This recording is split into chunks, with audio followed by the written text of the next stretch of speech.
Hi everyone, welcome to our channel. இப்போத்துலேருந்து நம்மளோட சேனல்ஸில் வீடியோஸ் ரெகுலராக வரும். ஸோ நீங்கள் மறக்காமல் பாருங்கள்.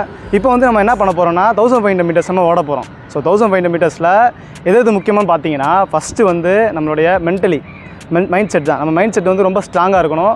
எந்த இடத்துல எப்போ ஸ்பீடு மூவ் பண்ண போகிறோம், எந்த இடத்துல நம்ம கரெக்டாக நம்ம ஓட போகிறோன்றதை நம்ம மைண்ட் செட்டாக நம்ம ஸ்ட்ராங்காக வச்சுட்டு தான் நம்ம ஓட முடியும். செகண்ட் ஃபிசிக்கலாக நம்ம ரொம்ப ஸ்ட்ராங்காக இருக்கணும். எல்லா ஸ்ட்ரென்த்து, ஸ்பீடு, என்டியூரன்ஸ் எல்லாமே நமக்கு பக்காவாக இருந்தால் தான் நம்மளால் ஃபிசிக்கலாக ஸ்ட்ராங்காக இருந்தால் தான் நம்மளால் ஓட முடியும். தேர்ட் என்னென்னா ரொம்ப முக்கியமானது பேஸ் செட். ஸோ அந்த பேஸ் செட்டுன்றது யாருமே சொல்லி தரமாட்டாங்க, எப்படி பேஸ் செட் பண்ணணுன்ற சொல்லி தர மாட்டாங்க. ஸோ இன்றைக்கி நாங்கள் இந்த வீடியோவில் எப்படி பேஸ் செட் பண்ணணும் அப்படின்னு சொல்லிட்டு அவங்க சொல்லித்தர போகிறோம். இந்த பேஸ் செட் பண்ணுறதை நீங்கள் கரெக்டாக கீப் அப் பண்ணிட்டீங்கன்னா நீங்கள் கண்டிப்பாக டெஃபினட்டாக நீங்கள் மெடல் அடிச்சிருவீங்க, கண்டிப்பாக வின் பண்ண முடியும் உங்களால். ஸோ இந்த பேஸ் செட் பண்ணுறதை அவங்க இன்றைக்கி இந்த வீடியோவில் நாங்கள் சொல்ல போகிறோம். நம்ம எந்த ஃபிசிக்கல் ஆக்டிவிட்டி பண்ணாலும் ஃபஸ்ட்டு ஸ்ட்ரெச்சிங்கும் வார்மப்பும் பண்ணதுக்கப்புறம் தான் ஸ்டார்ட் பண்ணணும். அப்படின்னா தான் நம்மளுடைய பாடி மசில்ஸ் எல்லாமே ஆக்டிவேட் ஆகி நம்மளால் நல்லா பெர்ஃபார்ம் பண்ண முடியும். 1500 மீட்டர் ரேஸ் ஒரு டாக்டிக்கல் ரேஸ். அந்த டாக்டிக்கலாக அப்ரோச் பண்ணும்போது தான் நம்மளால் பெஸ்ட் டைமிங்லாம் நல்லா பெர்ஃபார்ம் பண்ண முடியும். அப்படி இல்லாமல் நம்ம பிளைண்டாக ஓடணுன்னா ஃபஸ்ட் ரவுண்டுக்கு அப்புறம் நமக்கு நுரத்தள்ளி கீழே விழுந்துருவோம். இப்போ 1500 மீட்டர் ரேஸை ஸ்டார்ட் பண்ணலாம். நான் எப்படி ஓடுறேனோ அதே போல் நீங்கள் ஸ்டார்ட் கொஞ்சம் ஃபாஸ்ட்டாக ஸ்டார்ட் பண்ணுங்கள். அப்படி ஃபாஸ்ட்டாக ஸ்டார்ட் பண்ணும்போது நமக்கு ஒரு பெஸ்ட்டான ஒரு குட் பொசிஷன் நம்ம செட்டில் டவுன் ஆகலாம். ஸோ அதுக்காக ஃபஸ்ட்டு 70 மீட்டர்ஸ் ஆர் 80 மீட்டர்ஸ் நீங்கள் ஸ்டார்ட் அப் ஃபாஸ்ட்டாக ஸ்டார்ட் அப் பண்ணுங்கள். அது நம்ம ரொம்ப முக்கியமானது. செகண்ட் என்னென்னா நம்ம இப்போ 4 minutes 30 seconds ஓடலான்னு நான் பிளான் பண்ணியிருக்கிறேன். ஸோ அதுதான் என்னுடைய டார்கெட் கோல். அதுதான் டார்கெட் கோல் டைம் அதுதான். ஸோ அதுக்காக நான் ஒவ்வொரு 400 மீட்டர்ஸும் நான் 1 minute 50 seconds ஓடணும்னு சொல்லிட்டு பிளான் பண்ணியிருக்கிறேன். ஸோ 3 400 மீட்டர்ஸ், ஒரு 300 metres. First 400 metres, second 400 metres, third 400 metres, லாஸ்ட்டாக 300 மீட்டர்ஸ். ஸோ இதுதான் நான் பிளான் பண்ணியிருக்குது. ஸோ இதே போல் நீங்களும் பிளான் பண்ணுங்கள். ஒவ்வொரு மீட்டர்ஸாக நீங்கள் ஸ்ப்ளிட் பண்ணுங்கள். ஸ்ப்ளிட் பண்ணும்போது ஒவ்வொரு மீட்டர்ஸ்க்கும் நீங்கள் ஒவ்வொரு டைமிங் உங்களுக்கு நீங்கள் செட் பண்ணுங்கள். அதே நீங்கள் கீப் அப் பண்ணுங்கள். ஸோ யாருமே ஃபஸ்ட்டு 400 மீட்டர்ஸ் 65 seconds, அதாவது 1 minute 5 seconds உள்ள 1 minute ஓடாதீங்க. ஸோ 1 minute 10 seconds மேலே ஓடுங்க. நான் ஃபஸ்ட்டு 400 மீட்டர்ஸ் 1 minute 8 seconds ஓடிக்கிறேன். ஸோ இது கொஞ்சம் அதிகம் தான். நான் டார்கெட் பண்ணதை விட அது அதிகமாக கம்மியாக போயிடுச்சு. ஸோ டைமிங் நான் கம்மியாக பண்ணிட்டேன். விச் மீன்ஸ் நான் இடையில வீடியோ எடுக்கிறவங்க ரொம்ப ஃபாஸ்ட்டாக போயிட்டாங்க. ஸோ அவங்க வீடியோ எடுக்கணும், நம்ம கவர் ஆகணும்னு சொல்லிட்டு நான் ஃபாஸ்ட்டாக ஓடி வந்தேன். அதனால் எனக்கு 1 minute 8 seconds வந்துருச்சு. ஸோ இந்த மாதிரி நீங்கள் என்ன பண்ணாதீங்க, இடையில ஸ்பீட் பண்ணி ஸ்லோவாகி பண்ணாதீங்க. இந்த மோஸ்ட் ரன்னர்ஸ் என்ன பண்ணுவாங்க அப்படின்னா, நம்ம கூட ஓடுற காம்படிட்டர்ஸ் என்ன பண்ணுவாங்கன்னா, நம்மளை என்ன பண்ணுவாங்க, இழுத்து விடுவாங்க. ஃபாஸ்ட்டாக அவங்க ஓடுவாங்க, நம்மளை இழுத்து விடுவாங்க. அப்படி இழுத்து விடும்போது நமக்கு என்ன ஆகும்னா, மசில் டயர்டாகும், ரேஸ் அடுத்தடுத்து மூவ் ஆகாது. ஸோ அதனால் நீங்கள் அடுத்து ஓடுறாந்தா, ஒருத்தவங்களை ஃபாலோ பண்ணி ஓடுறாந்தா, உங்கள் ரேஸில் நீங்கள் ஓடுங்க, உங்கள் டைமிங்கில் நீங்கள் ஓடுங்க. அவங்களோட டைமிங்கை பார்த்து அவங்க இழுத்து விடுறதை பார்த்து நீங்கள் ஓடாமல் உங்கள் டைமிங்கில் நீங்கள் செட் பண்ணி ஓடுங்க. அதுக்காக தான் சொல்கிறேன். ஒவ்வொரு 400 மீட்டர்ஸாக ஸ்ப்ளிட் பண்ணி ஓடுங்க.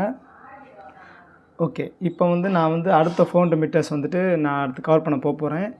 ஸோ நீங்களும் அதே மாதிரி பேஸ் செட் பண்ணுறது ரொம்ப முக்கியம். பேஸ் செட் பண்ணி ஓடுங்க.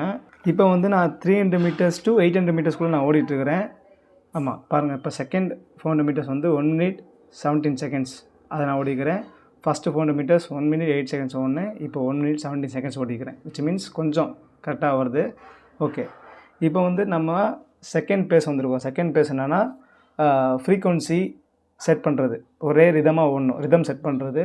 ஸோ பார்த்திங்கன்னா தெரியும், நான் இப்போ ஸ்பீடு ஏற்றவும் இல்லை, நான் ஸ்பீடு இறக்கவும் இல்லை, நான் ஒரே மாதிரி ரிதம் செட் பண்ணி நான் ஓடிட்டுருக்கிறேன். ஸோ அதே போல் நீங்களும் என்ன பண்ணணும், 300 மீட்டர்ஸ் to 800 மீட்டர்ஸ் என்ன பண்ணணுன்னா, நீங்கள் ரிதம் செட் பண்ணி ஓடணும். ரொம்ப ஃபாஸ்ட்டாக ஓடிடக்கூடாது, ரொம்ப ஸ்லோவாக ஓடக்கூடாது. ஒரே ரிதம் செட் பண்ணி நீங்கள் ஓடும்போது உங்களுக்கு அந்த ரன்னிங் எக்கனாமி கரெக்டாக இருக்கும். நெக்ஸ்ட்டு என்ன பேஸ் வரும்னா, டிரான்சிஷன் பேஸ். டிரான்சிஷன் பேஸ்னால் ஒன்றும் இல்லை, 800 மீட்டர்ஸ்லேருந்து நம்ம 1200 மீட்டர்ஸ் அந்த இடையில ஓடும்போது நம்ம என்ன பண்ணணுன்னா, நமக்கு நிறையா எனர்ஜி என்ன பண்ணணுன்னா, நமக்கு ட்ரெயின் ஆகிட்டே இருக்கும். அட் த சேம் டைம் நம்ம என்ன பண்ணக்கூடாது அப்படின்னா, நம்மளுடைய எனர்ஜியை நம்ம ரிசர்வ் பண்ணிக்கணும். ரிசர்வ் பண்ணால் சேமித்து வச்சுக்கணும். எல்லா எனர்ஜியும் நம்ம சேமித்து வச்சு நம்ம அடுத்து என்ன பண்ணணும், லாஸ்ட் 300 மீட்டர்ஸில் நம்ம அதை யூஸ் பண்ணிக்கணும். ஸோ அதுக்கு முன்னாடி நீங்கள் என்ன பண்ணுங்கன்னா, 800 to 1200 மீட்டர்ஸ் வரைக்கும் நீங்கள் என்ன பண்ணால் ரொம்ப ஸ்பீடாக வந்து ஓடிடக்கூடாது. உங்களுடைய எனர்ஜியை வந்து நீங்கள் என்ன பண்ணுன்னா கன்சியூம் பண்ணி நீங்கள் வச்சுக்கோங்க, ஸ்டோர் பண்ணி வச்சுக்கோங்க. கொஞ்சம் கொஞ்சமாக நீங்கள் வந்து என்ன பண்ணால் அதை வந்து நீங்கள் ஸ்பெண்ட் பண்ணணும். எப்படி வந்து வண்டியில் வந்து கியர் இருக்குது, first gear, second gear, third gear, fourth gear அந்த மாதிரி இருக்குல்ல, அந்த மாதிரி தான் ஒவ்வொரு கியராக போகும்போது தான் கரெக்டாக இருக்கும். எடுத்தோடனே டாப் கியரில் போனோன்னா அவ்வளோதான், நம்ம ஆல் அவுட் ஆகி நம்ம வந்து ஓட முடியாது, ரன் பண்ண முடியாது. 1500 மீட்டர்ஸுக்கு நிறைய ட்ரைனிங் மெத்தட்ஸ் இருக்குது. ஸோ நீங்கள் ப்ராப்பராக ட்ரைனிங் பண்ணால் தான் உங்களால் பெஸ்ட்டாக பண்ண முடியும். அப்படி இல்லைனா நிறைய இன்ஜுரிஸ் வரும். ஸோ ட்ரைனிங் என்னென்ன ட்ரைனிங் இருக்குன்னா, இது லாங் ரன் இருக்குது, ஸ்பீட் ட்ரைனிங் இருக்குது, இன்டர்வல் ட்ரைனிங் இருக்குது, ஸ்பிளிட் ட்ரைனிங் இருக்குது. ஸோ வேறு ஏதாவது ட்ரைனிங் மெத்தட்ஸ் உங்களுக்கு ஏதாவது டவுட் இருந்துச்சு அப்படின்னா கீழே கமெண்ட் செக்ஷனில் கமெண்ட் பண்ணுங்கள். நெக்ஸ்ட் வீடியோ உங்களுக்கு வந்து என்னென்ன ட்ரைனிங் இருக்குது நாங்கள் பண்ணி வீடியோ போடுறோம் உங்களுக்கு. லாஸ்ட்டாக த கிக் சொல்லுவாங்க. லாஸ்ட் 150 மீட்டர்ஸில் வந்து உங்களுடைய ஆர்மை வந்து நல்லா ஸ்விங் பண்ணி உங்கள் நீயை வந்து நல்லா லிஃப்ட் பண்ணி நீங்கள் வந்து ஃபாஸ்ட்டாக ஓடணும். இந்த டைம் வந்து நீங்கள் வந்து ஒரு ஸ்ப்ரிண்டர்ஸ் நினச்சிக்கோங்க. உங்களோட ஒட்டுமொத்த எனர்ஜியை வந்து ஃபுல் எஃபோர்ட் போட்டு நீங்கள் வந்து ஸ்பீடாக நீங்கள் ஓடும்போது ஸ்ட்ராங் ஃபினிஷிங்காக இருக்கும். இதுதான் முக்கியமான லாஸ்ட் பேஸு. ஓகே, இப்போ வந்து 1500 மீட்டர்ஸ்னால் நான் 4 minutes 50 செகண்ட்ஸில் வந்து கவர் பண்ணிக்கிறேன். ஆக்சுவலாக நான் டார்கெட் பண்ணது 4 minutes 30 seconds. பட் ஸ்மால் டிஸ்ட்ராக்ஷனால் எனக்கு வந்து அது கவர் பண்ண முடியும். ஹலோ காய்ஸ், இங்கே பாருங்கள் காய்ஸ், நம்மளுக்கு 1500 சொல்லித்தரேன்னு சொல்லிட்டு அவருடைய 1000 கைண்டிடுச்சு. அதுவும் இல்லாமல் அவர் ஃபுல்லாக ஹால் அவுட் ஆகிட்டார், சுயநலவே இல்லை. எப்படி வீட்டுக்கு போக போகிறாருன்னே தெரியல. நம்மளுடைய யூடியூப் சேனலுக்காக எப்படி தியாகம் பண்ணியிருக்காரு பாருங்கள். இதுக்காகவே நீங்கள் என்ன பண்ணணும், நம்மளுடைய சேனலை சப்ஸ்கிரைப் பண்ணணும்.